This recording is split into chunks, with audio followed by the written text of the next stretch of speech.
పునీత యాకోబు గారు రాసిన లేఖ 5వ అధ్యాయం 1 నుంచి 6 వచనములు. పునీత యాకోబు గారు రాసిన లేఖ 5వ అధ్యాయం 1 నుంచి 6 వచనములు. భాగ్యవంతులారా, నా మాటను ఆలకింపుడు. మీకు రానున్న దురుద్దేశాలను గురించి శోకించి శోధింపుడు. మీ భాగ్యములు మురిగిపోయినవి, బట్టలు చెదలు పట్టినవి, మీ బంగారము వెండి త్రుప్పు పట్టినవి. ఈ త్రుప్పే మీకు విరుద్ధముగా సాక్షి అయి మీ శరీరములను అగ్నివలె దహించుచును. ఈ అంత్య దినములందు మీరు ధనరాశులను కూడబెట్టితిరి. ఇదిగో, మీ పొలములో పనిచేసిన వారికి ఇచ్చుటలో మీరు మోసముగా బెగబట్టిన కూలి మొరపెట్టుచున్నది. మీ పంట కూలీల ఏడుపులు సర్వశక్తిమంతుడగు దేవుని చెవిలో చొచ్చుచున్నవి. మీ హైకిక జీవితము భోగ భాగ్యములతో తులతూగినది. వధింపబడు దినమునకై మీరు బాగుగా బలిసితిరి.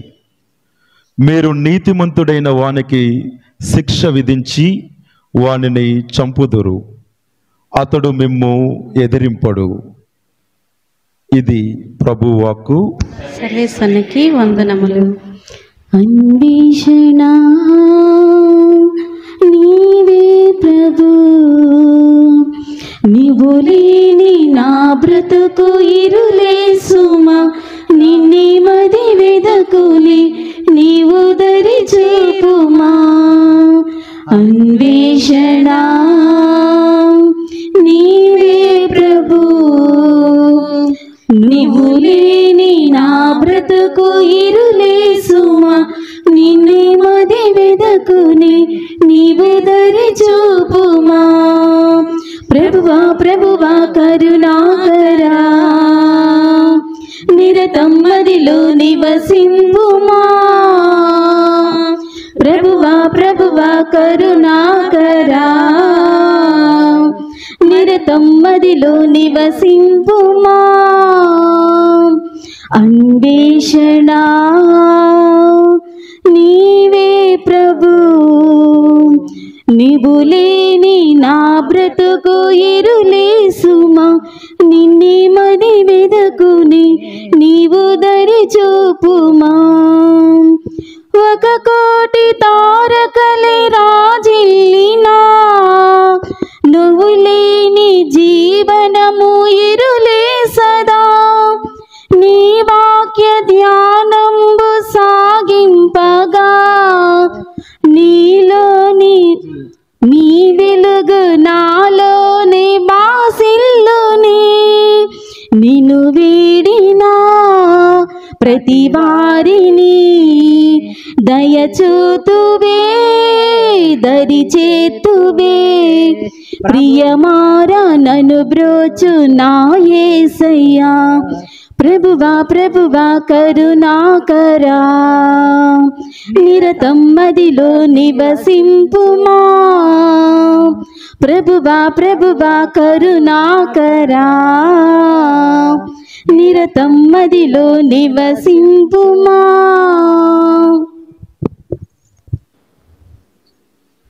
ప్రభువు మీతో ఉండునుగాక, నీ ఆత్మతోనూ ఉండునుగాక. పునీత మార్కు రాసిన సువార్తలోని భాగము.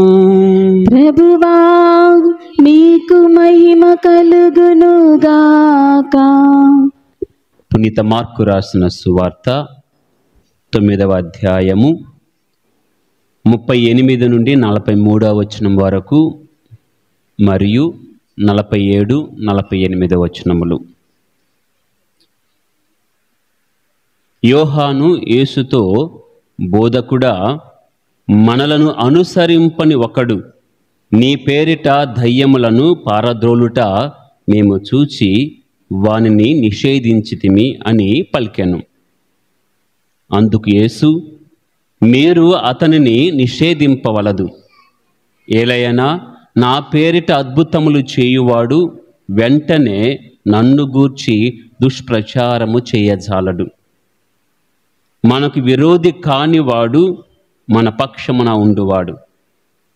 మేము క్రీస్తు సంబంధులుగా గుర్తించి, ఎవడు మీకు నా పేరిట చెంబుడు నీళ్లు ఇచ్చునో వాడు తగిన ప్రతిఫలమును తప్పక పొందును అని మీతో నిశ్చయముగా చెప్పుచున్నాను అనెను. నన్ను విశ్వసించు ఈ చిన్న వారిలో ఏ ఒక్కడైనా పాపి అగుట కారణమగుట కంటే అట్టివాడు తన మెడకు పెద్ద తిరుగటి రాయి కట్టబడి సముద్రములో పడద్రోయుట వానికి మేలు. నీ చేయి నీకు పాప కారణమైనచో దానిని నరికి పారవేయము. నీ కాలు నీకు పాప కారణమైనచో దానిని నరికి పారవేయము. నీ కన్ను నీకు పాప కారణమైనచో దానిని పెరికి పారవేయము. 2 కన్నులతో నీవు నరకాగ్నిలోకి పోవుట కంటే ఒక కంటితో దేవుని రాజ్యమున ప్రవేశించుట మేలు. నరక లోకమున పురుగు చావదు, అగ్ని చల్లారదు. ఇది క్రీస్తు సువిశేషము. క్రీస్తువా మీకు స్తుతి కలుగును గాక.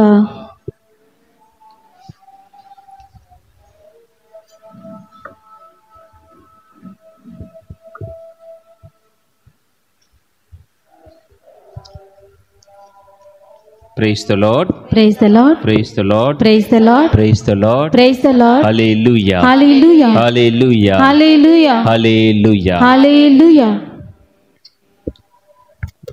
యాకోబు గారి లేఖను ధ్యానిస్తూ ఉన్నాం గత 4 వారాలుగా. ఇది 5వ భాగం, 5వ అధ్యాయము 5వ భాగం.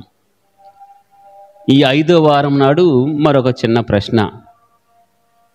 నిజముగా మీలో ఈ 5 అధ్యాయాల యాకోబు గారి లేఖను చదివిన వాళ్ళు ఎంతమంది? నేను మొదట్లోనే చెప్పాను, మీరు గబగబా చదివితే 10 నిమిషాలమ్మా చదవండి అని మొదట్లోనే చెప్పాను. Praise the lord. Praise the lord. చదివిన వారికి దేవుడు తన జ్ఞానమును ఇచ్చునుగాక. ప్రియమైన సహోదరి సహోదరులారా, ఈ రోజుల్లో మనిషి సృష్టించిన మనీ, డబ్బుకు ఉన్న విలువ దేవుడు సృష్టించిన మనిషికి లేదు, ఇవ్వటం లేదు. మనీకి ఇచ్చిన విలువ మనిషికి ఇవ్వటం లేదు. అందుకే ఒక సూక్తి కూడా ఉన్నది, శ్లోకం, ధనం మూలం మిదం జగత్. ఈ సృష్టి స్థితిలయ కారకుడు మన విశ్వాసములో పవిత్రాత్మ దేవుడు అయితే, ఈ ప్రపంచములో ఈ శారీరక వ్యామోహాలతో జీవిస్తున్నటువంటి ఈ ప్రపంచములో ఈ స్థితిలయ కారకుడు ఎవరు అంటే డబ్బే. డబ్బుంటే అన్నీ ఉంటాయని అందరికీ తెలుసు. డబ్బు చాలా ముఖ్యమైనది మన జీవితంలో. నువ్వు ఎన్నాళ్ళన్నా జీవించు, 70, 80, 90, 100 తెలియదు.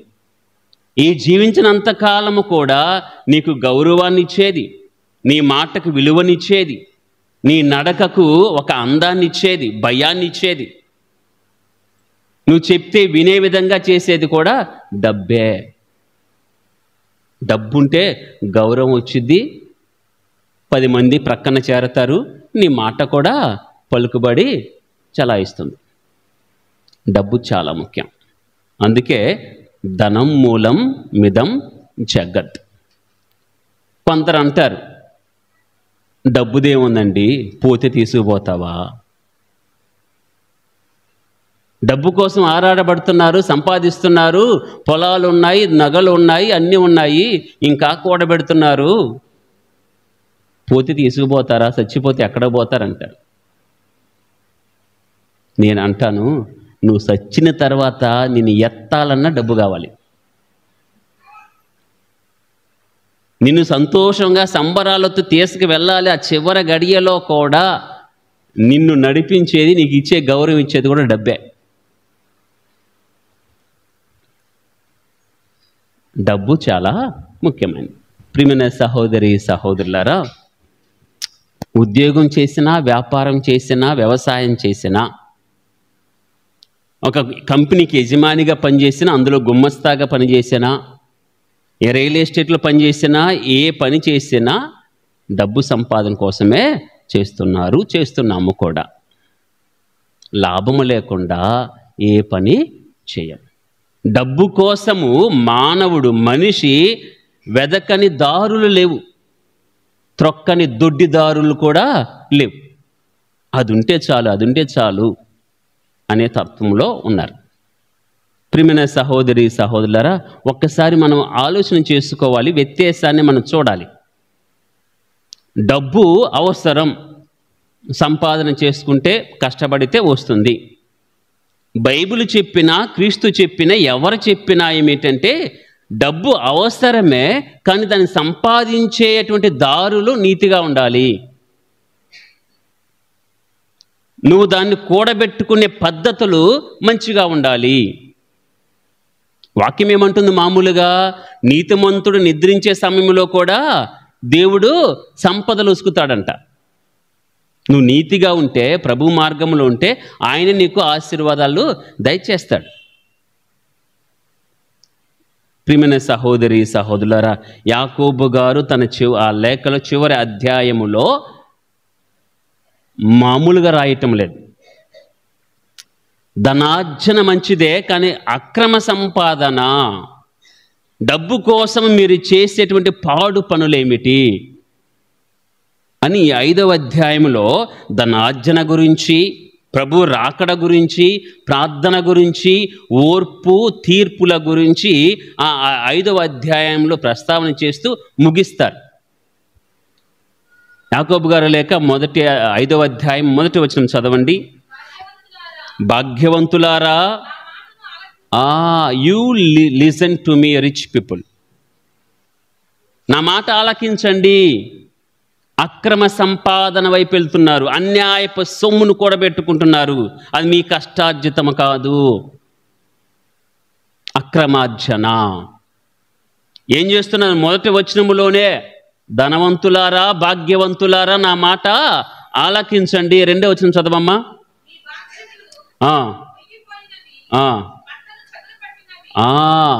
మురిగిపోతున్నాయి, చెదలపడుతున్నాయి మీ బంగారము, వెండి కూడా తుప్పు పట్టినవి. ఎందుకు అంటే అక్కడ రాస్తారు, మోసగించి మీరు సంపాదిస్తున్నారు. కూలీలకి ఇవ్వాల్సినది ఇవ్వటం లేదు. నీ క్రింద పనిచేసిన వారి వేతనంలో మీరు అక్కడ కట్టింగ్స్ అనేవి చేస్తూ ఉన్నారు, తగ్గిస్తూ ఉన్నారు. అక్రమార్జన, అన్యాయపు సొమ్ము. ఒకసారి చదవండి, ఆమోసు గ్రంథము 8వ అధ్యాయము 4వ వచనం చదవండి.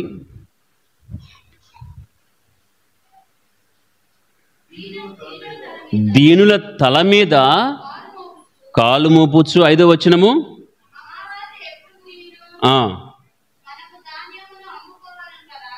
చీకటి పడ్డప్పుడే తూకాలు వేయాలి. విశ్రాంతి దినం ఎప్పుడు దాటిపోవును, మరలా మనము గోధుమలను అమ్ముకోవాలి కదా.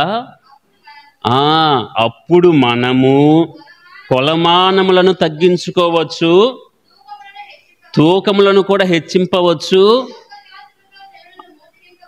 దొంగ త్రాసులతో జనాలని మోసం కూడా చేయవచ్చు. ఇలా ఉంది ఆనాటి ఇజ్రాయేలీయుల, పారిపోయిన చెదరపోయిన విశ్వాసుల ఆలోచనలు, సంపాదనలు. ఒకసారి గమనించండి, ఎవరికి రాస్తున్నారు ఈ లేఖ అంటే, మొదట్లో మనం చెప్పుకున్నాం, యెరూషలేము నుండి పారిపోయి చెదరిపోయినటువంటి విశ్వాసులను ఉద్దేశిస్తూ రాస్తున్నటువంటి లేఖ. మీరు దూర ప్రాంతానికి వెళ్ళారు, కానీ అక్రమమైనటువంటి పనులు మానుకోలేదు. వీరు వెళ్ళి అక్కడ వ్యాపారం చేస్తూ, అక్కడ వ్యవసాయం చేస్తూ, వారి కింద బ్రతికే వారికి, వారి పనిచేసే వారి కూలీలలో కొరతలు ఏర్పాటు చేస్తున్నారు. ఇది యాకోబు గారు మాత్రమే చెప్తున్నది కాదు, అక్కడ యావే దేవుడు ఎప్పటి నుంచో కూడా చెప్పే మాట, ఎప్పటి నుంచో ఉన్నటువంటి సిద్ధాంతము. అన్యాయముగా, అక్రమముగా సంపాదించవద్దు. మరి ముఖ్యముగా దీనులను పేదలను పీడించి మీరు సంపాదించవద్దు. లేవియాకాండము 19వ అధ్యాయము 13వ వచనం చదవండి.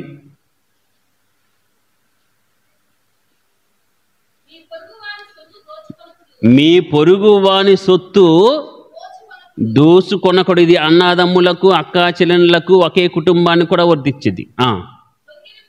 దొంగిలింపకుడు.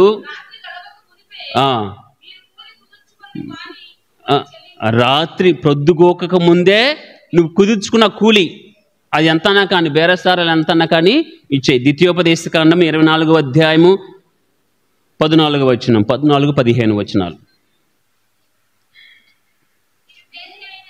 నిరుపేద అయిన కూలివాణిని ఎవరైనా, మీ వారైనా ఎవరైనా సరే అణిచివేయరాదు. నిరుపేదైన కూలివాణిని, మీ వారైతే ఒకటి, మీ వారు కాకపోతే మరొకటి, విదేశీయుడైతే ఒకటి, లోకల్ అయితే ఒకటి అని కాకుండా వారిని అణచివేయవద్దు. ఆనాడే పంచగ్రంథాలలో మోషే గారు రాసినటువంటి సూత్రాలు, నియమ నిబంధనలు. 15వ వచనం చదువు. ప్రతిరోజు ప్రొద్దుకోకక మునిపే అతని కూలిని అతనికి ఇచ్చివేయండి. Praise the lord, praise the lord, praise the lord. ప్రియమైన సహోదరి సహోదరులారా, ఈ వాక్యము వ్యాపారులకు, యజమానులకు, పని ఇచ్చే ప్రతి ఒక్కరికి వర్తిస్తుంది. నీవు దేనికైతే కుదుర్చుకున్నావో, ఎంతకైతే మాట్లాడుకున్నావో అంత ఇచ్చివేయాల్సిందే. అది కూడా ప్రొద్దుకోకక ముందే. అన్యాయముగా నువ్వు కూడబెట్టుకోవద్దు. నీ పొరుగు వాడిని వేధింపకుడు, వాని సొత్తు దోచుకొనకుడు. ఇది మన కుటుంబాల్లో కూడా మనం వర్తింప చేయాలి. అన్నదమ్ముల మధ్య ఆస్తి గొడవలు, ఒకళ్ళు ఎక్కువ పోయింది, ఒకళ్ళు తక్కువ పోయింది, వీళ్ళిద్దరు సంపాదించాల. ఈ అన్నదమ్ములు ఇద్దరు కూడా సంపాదించాల. వాళ్ళ కష్టార్జితం కాదు, వాళ్ళ నాన్న వాళ్ళ తాతయ్య సంపాదిస్తే పిత్రార్జితాన్ని పంచుకోవటంలో కూడా గొడవలే. అది నీ కష్టార్జితం అయితే నువ్వు అడిగినా, పోట్లాడినా, తగాద పెట్టుకున్నా అందం. నీది కానిది, నీ సంపాదన లేనిది నీకు వస్తుంది, సావధానంగా చేసుకోవచ్చు కదా.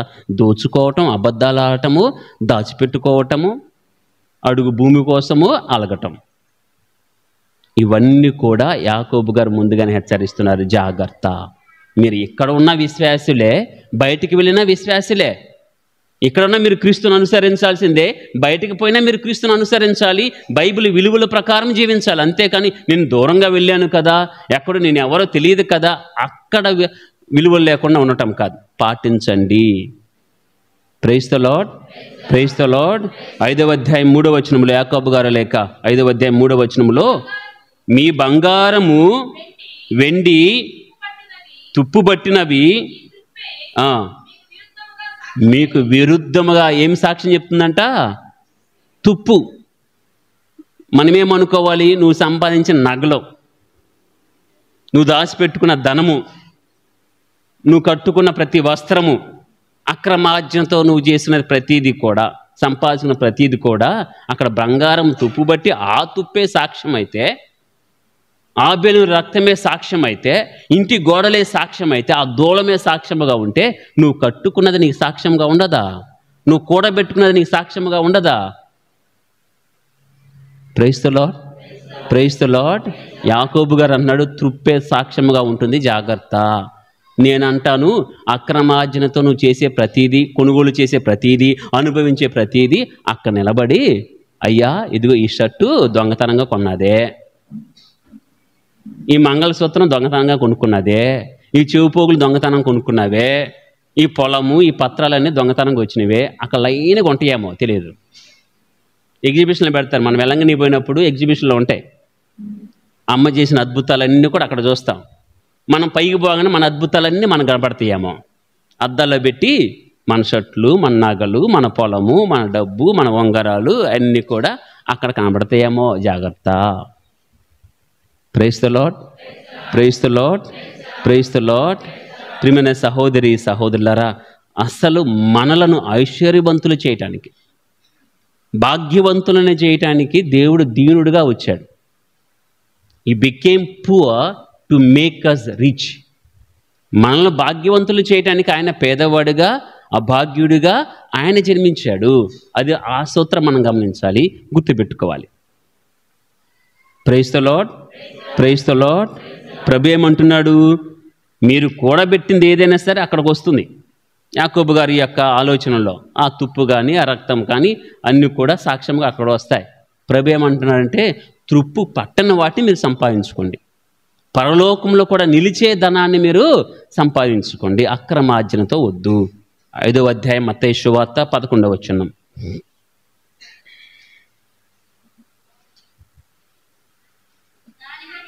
నా నిమిత్తము ప్రజలు మేము అవమానించినప్పుడు, హింసించినప్పుడు, నిందారోపణ గావించినప్పుడు మీరు ధన్యులు. మీకు ముందు వెలిసిన వారిని కూడా అలాగే చేశారు.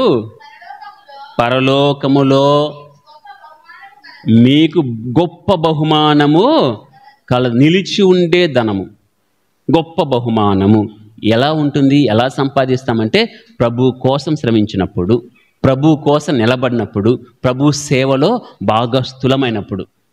అది నిందలైనా అవమానాలైనా శిక్షలైనా ఏదైనా సరే నిలబడ్డావా ఇక్కడ, ఆ నిలబడే తత్వం చూసావా, అది అక్కడ నీకు ధనముగా ఉంటుంది. అదే సువార్తలో 6వ అధ్యాయము 19 నుంచి చదవండి. మత్తయి 6:19 నుండి. ఈ లోకములో సంపదలను చెదపురుగులు త్రుప్పు వానిని తినివేయును, దొంగలు కన్నము వేసి దోచుకొందురు. కావున మీ సంపదలను పరలోకమందు కూడబెట్టుకొనుము. Praise the lord, praise the Lord. ఏ సంపద? తృప్పు తినకూడదు, చెదలబట్టకూడదు, నాశనం కాకూడదు. అటువంటి దానిని మనం సంపాదించుకోవాలి. ఆనాటి విశ్వాసులు దూరంగా వెళ్ళి సంపాదన మీద ఉండి అదే ధ్యాసలో అక్రమార్జనకు లోనయ్యారు. అలా ఈనాటి విశ్వాసులు ఉండకూడదు.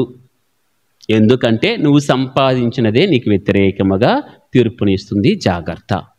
ప్రభు అంటున్నాడు, తృప్పు పట్టని నాశనము చెందని సంపాదనలు మీరు సంపాదించుకోండి, దానికోసమే తహతహలాడండి, అవి మీకు పరలోకములో కూడా మీకు సాక్ష్యముగా ఉంటాయి అని ప్రభు సెలవిస్తున్నాడు. అదే ప్రభు ఏమంటారు? లోకాన్ని మొత్తం సంపాదించి ఆత్మను కోల్పోతే ఉపయోగం ఏమిటి? మరొకసారి ఏమంటాడు? ఒంటె సూది బెజ్జంలో వెళ్తుంది కానీ ధనవంతుడు పరలోక రాజ్యములో ప్రవేశింపలేడు. ప్రభు ధనానికి సంపాదనకు వ్యతిరేకము కాదు. ధనం ఎంత కావాలో అంత మంచిది సంపాదించుకోవాలి, అది మంచిగా కూడబెట్టుకోవాలి. అక్రమార్జన అనేది వ్యతిరేకం ప్రభు. Praise the lord, praise the lord.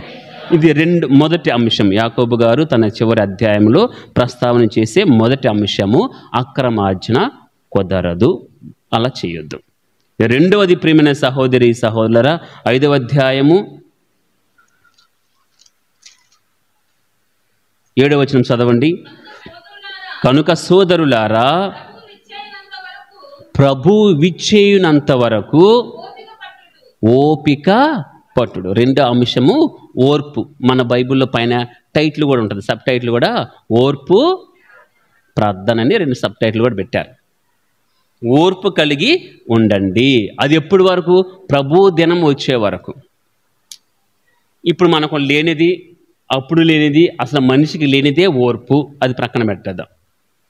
మనిషికి లేనిదే ఓర్పు.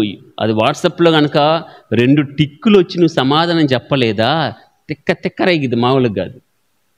2 టిక్కులు వచ్చి అది కూడా మళ్ళీ బ్లూలో కనపడింది, నువ్వు రెస్పాండ్ కాలేదంటే దాని మీద మన ధ్యాస ఉంటుంది.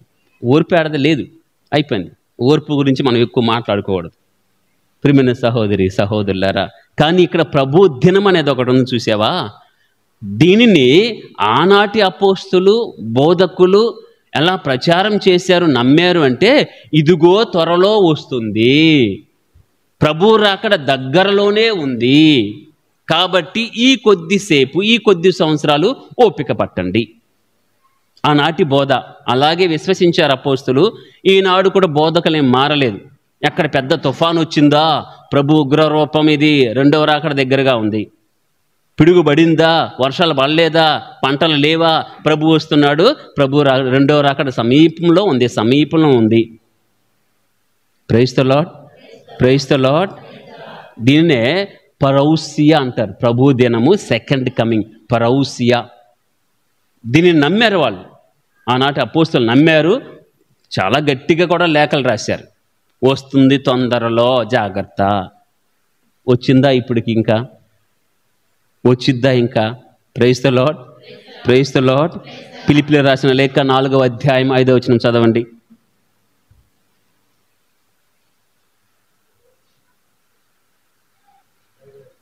ఫిలిప్పీయులు 4:5. అందరి ఎడల సాత్వికముగా ఉండు. ఎంత దగ్గరలో ఉన్నాడంట? దగ్గరలోనే ఉన్నాడు ప్రభు.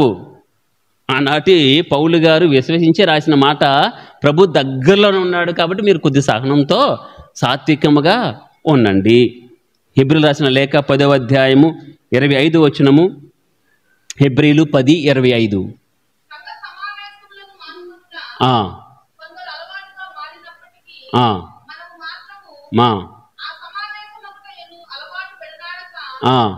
అండర్లైన్ చేసుకోవాలి. ప్రభువు సమీపించిన ప్రభు దినము సమీపించినందున దగ్గరకు వచ్చేసింది. కాబట్టి మనం ఏం చేయాలి? ఒకరినొకరు ప్రోత్సహించుకుంటూ, ఓదార్చుకుంటూ ముందుకు వెళ్ళాలి. ఇంకొక వాక్యం చదవండి. యోహాను రాసిన మొదటి లేఖ 2వ అధ్యాయము 18వ వచనం.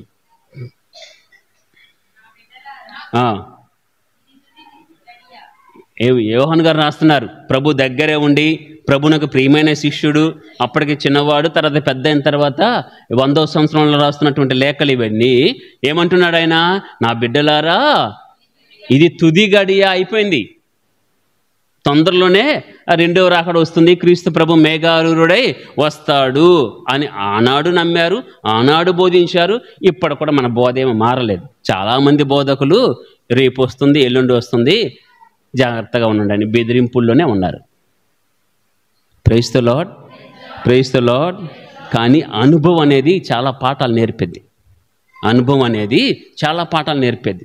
కొన్ని గుణపాఠాలు కూడా అవుతాయి అనుకోండి. తెస్సలోనికీయులకు రాసిన 2వ లేఖలో పౌలు గారు, ఏ పౌలు గారైతే రాశారో వస్తుంది అని ఆయన రాస్తున్నటువంటి మాట. తెస్సలోనికీయులకు రాసిన 2వ లేఖ 2వ అధ్యాయము 2వ వచనం.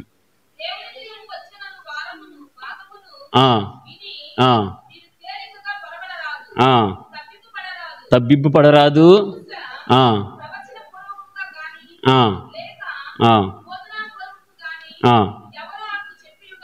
ఎవరో అట్లా, అప్పుడు యూట్యూబులు లేవు కాబట్టి, గూగుల్ లేవు కాబట్టి, ఎవరో అట్లా చెప్పు ఉండొచ్చంటే తోట తీసేవాళ్ళమే పౌలు గారిని.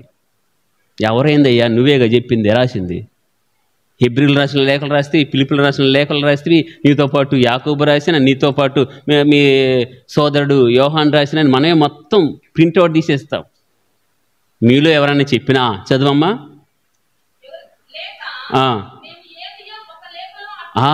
చూసావా, మేము ఏదో ఒక లేఖల్లో ఏదో గబగబ రాసామని.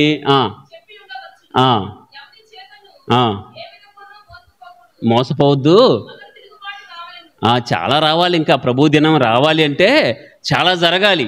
అంతేగాని ఒక తుఫానో, ఒక అగ్నిపర్వతం పేలిందనో, పడవ మునిగిందనో, వర్షాలు ఎక్కువ పడ్డాయనో ఈ కాదు. Praise the lord.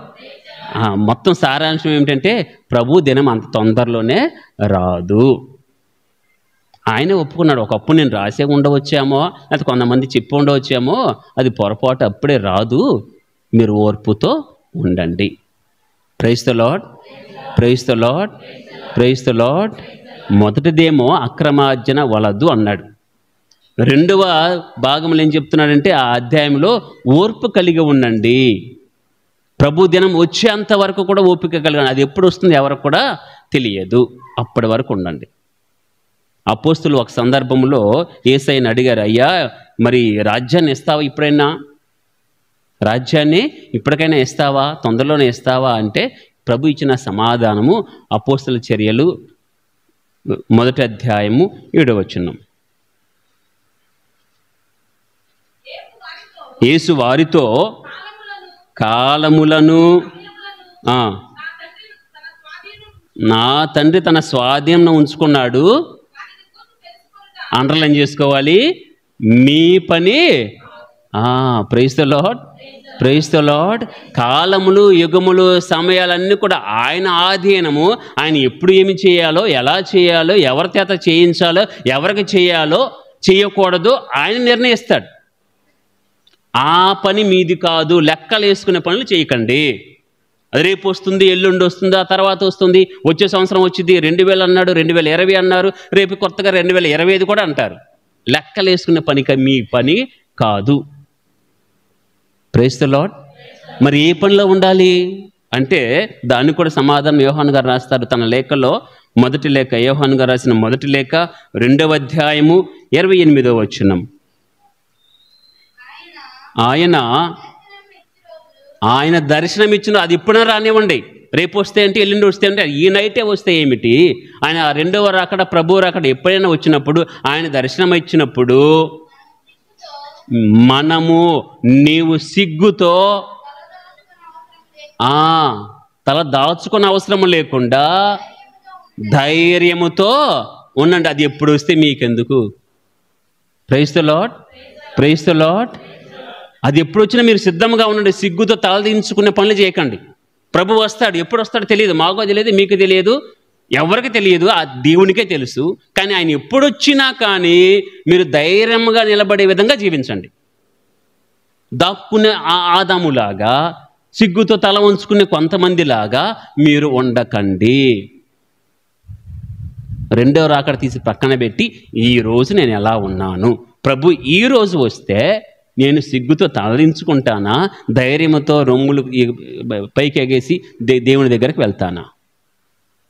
Praise the lord, praise the lord, praise the lord. ప్రియమైన సహోదరి సహోదరులారా, ఓర్పు కలిగి ఉందాం ప్రభు రాకడ వరకు. అది ఎప్పుడు వచ్చినా సిద్ధంగా ఉందాము. మరి ముఖ్యంగా ప్రభువే పిలిచి రండి అని బహుమానం ఇచ్చే ఆ జీవితాన్ని జీవించుదాం. ఆయన రాగానే గబగబా సిగ్గుతో గబగబా వెళ్ళే జీవితాలు మనకొద్దు. అది విశ్వాసి చేయకూడదు. Praise the lord, praise the lord, praise the lord.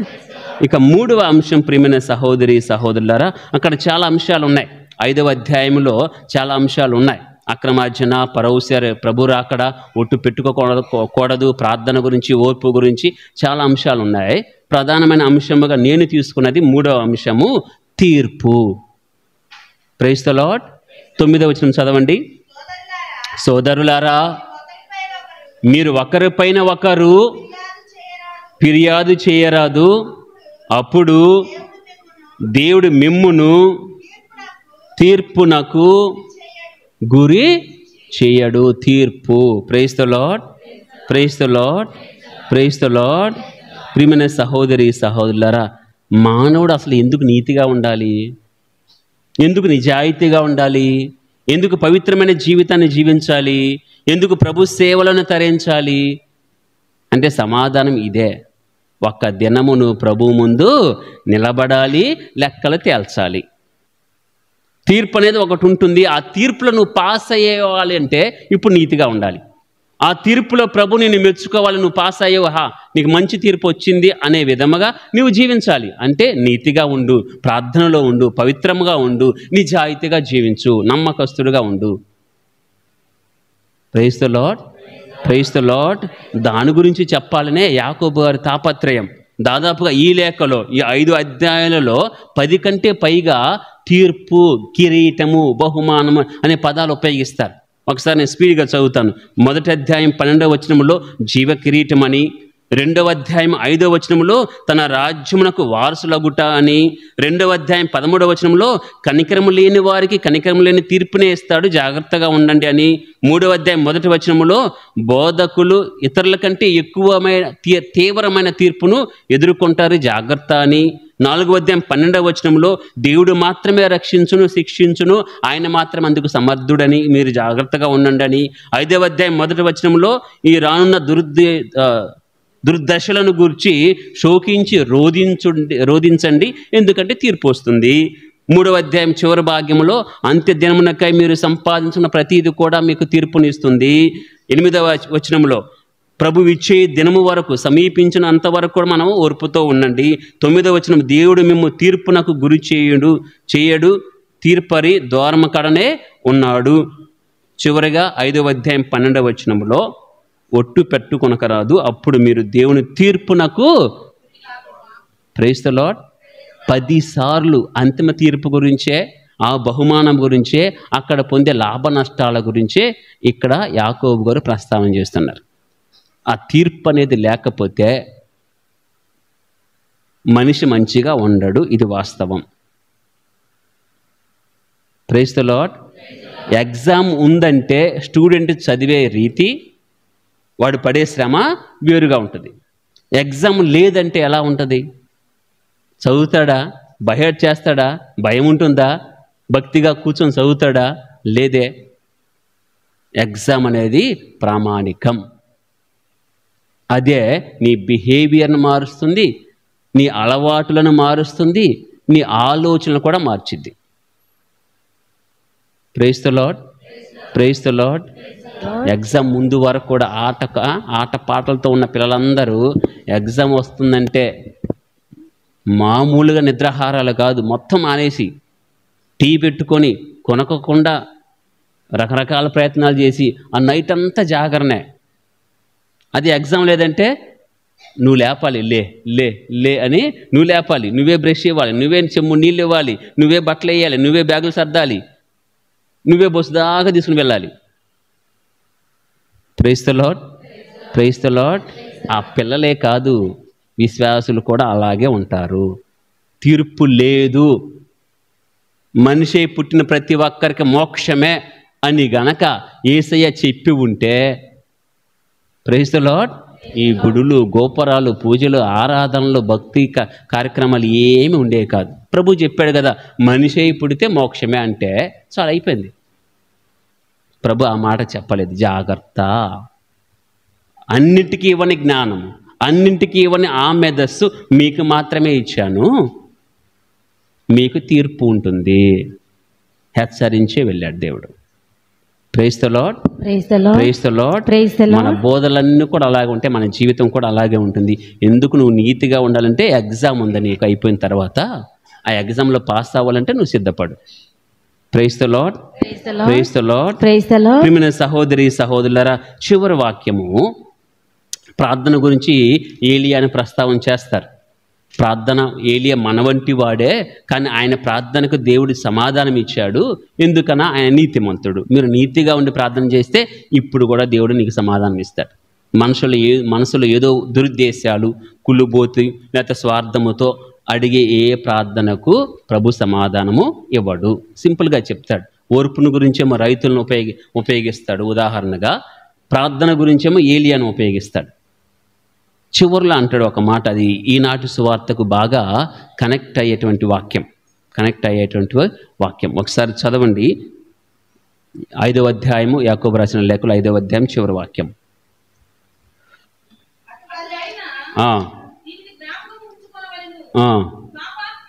పాపాత్ముని దుర్మార్గమును మరలించువాడు వాని ఆత్మను మృత్యు ముఖము నుండి కాపాడినవాడు అగును, వాని అనేక పాపములను క్షమింపచేసిన వాడు అగును. ఈ సువార్తలో ప్రభు చెప్పినది ఏమిటి? ఎవడైనా ఏదైనా పాప కారణమైతే అది తీసేయండి. నీ కన్ను పాపకర్ణమా, కన్ను తీసేయి.